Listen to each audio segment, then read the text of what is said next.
Terima kasih Anda masih bersama kami di Halo Indonesia dan kita akan melanjutkan perbincangan tentang penerapan level 3 di Indonesia selama momen Nataru bersama Bapak Diki Budiman. Pak Diki, apakah Anda masih bersama kami? Iya, Mbak. Ya. Oke, Pak Diki melanjutkan tadi pertanyaan saya. Nah, sebelum saya ke pertanyaan prediksi Pak Diki nih, bagaimana menurut Pak Diki ini sebelum ada level 3, apakah seharusnya pemerintah juga mempertimbangkan untuk mendapatkan survei kekebalan komunal atau kekebalan atau antibodi dari setiap individu di Indonesia ini, dan itu bisa menjadikan ukuran dan melakukan kebijakan terlebih dahulu? Ya, ini memang satu survei atau satu langkah yang memang dianjurkan oleh WHO. Bahkan dianjurkan tiap 6 bulan. Kenapa? Tiap 6 bulan supaya jadi tahu bahwa dalam setiap 6 bulan ini negara kita Indonesia ini sudah berapa orang yang sudah terinfeksi. Bahkan itu harus diturunkan pada level, ya sebaiknya sih sebetulnya kabupaten kota, tapi setidaknya provinsi, setidaknya. Karena dengan cara serosurvey, ya, jadi ini caranya biasanya mengambil darah, kemudian dengan rapid test antibody, itu kita bisa tahu dia pernah terinfeksi. Nah, jadi berapa persen di wilayah tertentu ini yang sudah terinfeksi, sehingga untuk strategi mitigasi ini berkaitan dengan mitigasi gelombang 3, mitigasi Nataru juga kaitan dengan apa? Yaitu namanya prioritas vaksinasi. Kalau di daerah situ sudah 70%, 80%, ya distribusi vaksinnya jangan banyak di daerah situ.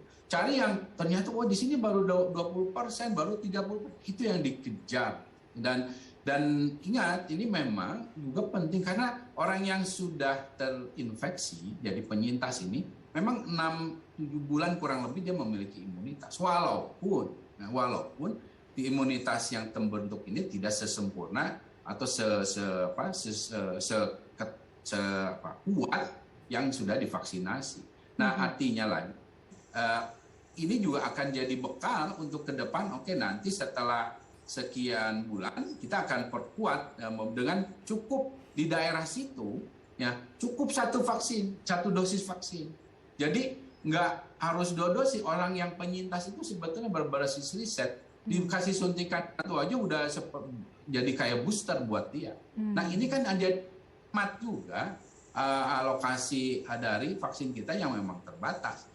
Nah, ini yang saya sayangkan udah mau tahun kedua ya belum dilakukan ya, karena kita harusnya setidaknya sudah punya 2 atau paling tidak 1 lah data dari serosurvey ini sehingga kita bisa tahu. Ya, karena yang ada saat ini yang berkembang dari banyak studi adalah ya sifatnya masih proyeksi-proyeksi saja. Walaupun di Jakarta sudah pernah dilakukan di Jakarta dan 50% hasilnya dari penduduk Jakarta itu sudah terinfeksi. Nah, tapi kan itu Jakarta. Kalau bicara nasional ya tentu harus ada beberapa sebaran wilayah yang disurvei. Oke, lalu Pak Diki, bagaimana tadi prediksi Pak Diki melihat dari gelombang 1, gelombang 2? Kita tahu bahwa sebenarnya itu ada di libur panjang, pasca libur panjang. Nah, kita tahu masyarakat kita memang sulit sekali untuk diarahkan agar mereka tidak melakukan mobilitas begitu. Apalagi nanti ada pergantian tahun, mereka sudah 2 tahun tidak kemana-mana mungkin dan ingin sekali menghabiskan waktu dengan keluarga mereka. Nah, bagaimana prediksi Pak Diki? Apakah nanti akan terjadi lonjakan di gelombang 3 atau memang sebenarnya jumlahnya tidak akan seperti gelombang 1 dan 2? Nah, bicara potensi lonjakan, pertama kita harus melihat dulu. Jadi kalau seorang epidemiolog itu melihat atau membuat proyeksi, dia juga melihat bahkan ke masa lalu untuk melihat karakter, pola, tren. Ada beberapa catatan terkait konteks Indonesia. Pertama, Indonesia itu kalau Eropa meledak atau dunia meledak, Indonesia tuh telatnya tuh 3-4 bulanan dari sejak ledakan. Nah, artinya kalau Eropa November ini kan sedang meledak, ya kita akan bisa prediksi dampaknya potensi ledakan itu akan sampai Indonesia di Februari atau Maret tahun depan. Nah, itu satu. Kemudian ketika kita juga melihat ya bahwa dalam konteks potensi ledakan itu ada beberapa faktor yang menjadi penyebab. Tidak tunggal. Penyebabnya itu nggak pernah tunggal. Nah, yang pertama adalah tentu adalah ada berapa persen dari penduduk kita, total penduduk kita ini yang bisa jadi bahan bakar tanda kutip ya. Artinya rawan. Dia belum punya imunitas, imunitas entah karena dari belum karena dari terinfeksi maupun dari vaksinasi. Nah, ini kalau bicara Indonesia ya 40%, kurang lebih. Kemudian kedua adalah bagaimana respon kita dalam mendeteksi kasus secara dini. Nah, mendeteksi kasus secara dini ini ya kalau bicara kemampuan kita masih di kawasan ASEAN sendiri kapasitas testing kita masih belum yang menengah pun ya masih kadang naik turun, tapi belum yang di atas gitu.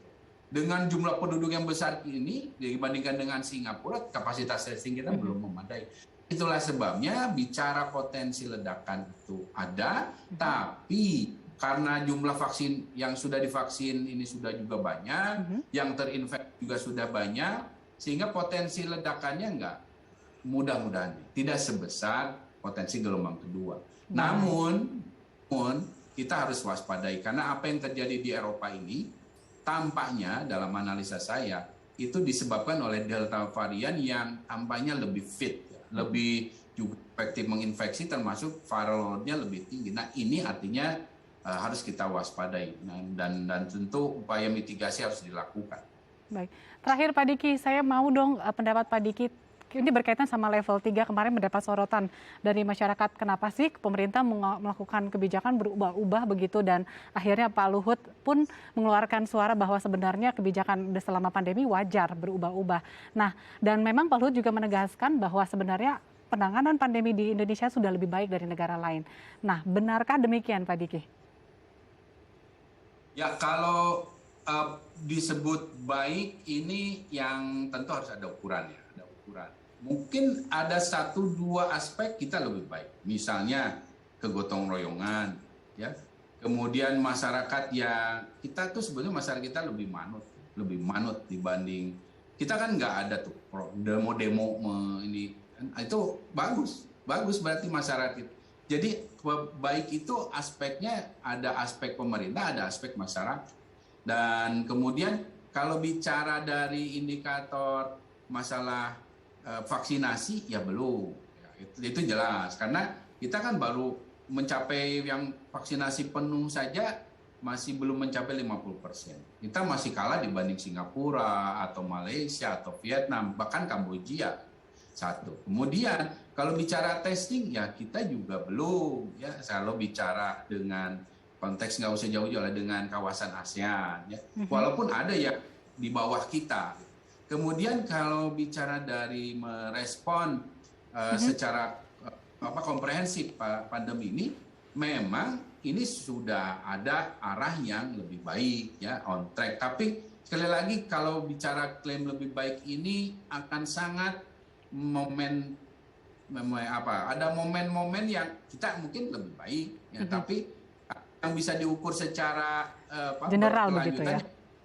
Ya, itu yang artinya ya belum lah kalau menurut saya. Tapi secara umum ya saat ini pelandaian ya itu kita memang sudah termasuk yang dalam kategori berhasil. Tapi bicara keberhasilan Mbak Vince, itu bukan monopoli pemerintah.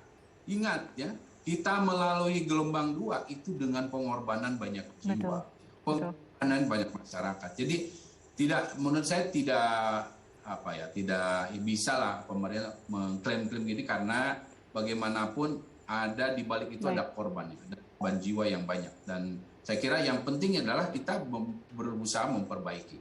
Baik, terima kasih Pak Diki atas sharingnya, dan kami mendapat masukan begitu karena ternyata memang semoga memang tidak nanti gelombang 3 tidak seperti yang gelombang kedua kemarin. Terima kasih Pak Diki atas informasinya. Ya pemirsa, jadi kita akan menghadirkan informasi menarik dan inspiratif lainnya. Tetap bersama kami di Halo Indonesia.